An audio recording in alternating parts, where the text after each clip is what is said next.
The Alberta Teachers Association is taking legal action against the province. It's going to court after Daniel Smith's government used the notwithstanding clause in legislation to force striking teachers back to work last week.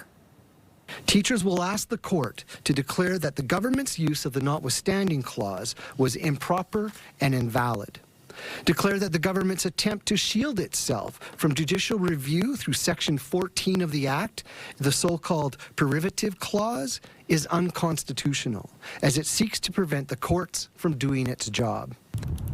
The union has filed an application asking a judge to immediately pause the law until a full constitutional challenge is heard. The union calls the government's actions an abuse of power. Bill 2 forced about 50,000 teachers to end their 3-week-long province-wide strike. And CTV's Mason DePatie is standing by in Calgary with the very latest. Good morning, Mason. How will this court challenge really work out?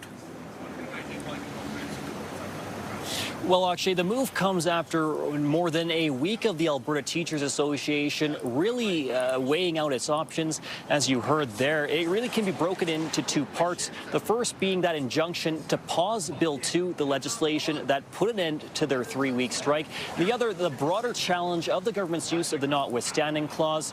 As you heard in that clip from the Alberta Teachers Association, they feel it violates the charter-protected freedoms of assembly and expression and was used improperly to pass the bill. Legal experts tell us that if the ATA does win this legal challenge, then that could set national precedent for how the notwithstanding clause could be used in the future.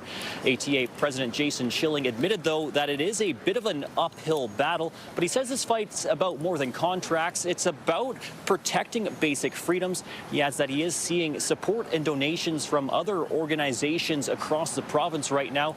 Akshay, this case will be heard on November 20th, with the province telling us that it's ready to vigorously defend its position in court. And Mason, what about the larger labour movement that's been sparked by this legislation?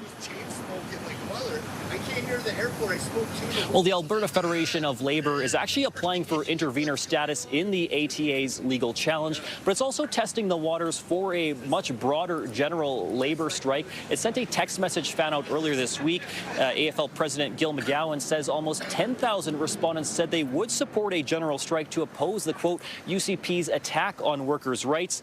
But Akshay, an economist we talked to, says at this point it's really only a signature campaign which won't hold much weight, so we'll have to see how it develops.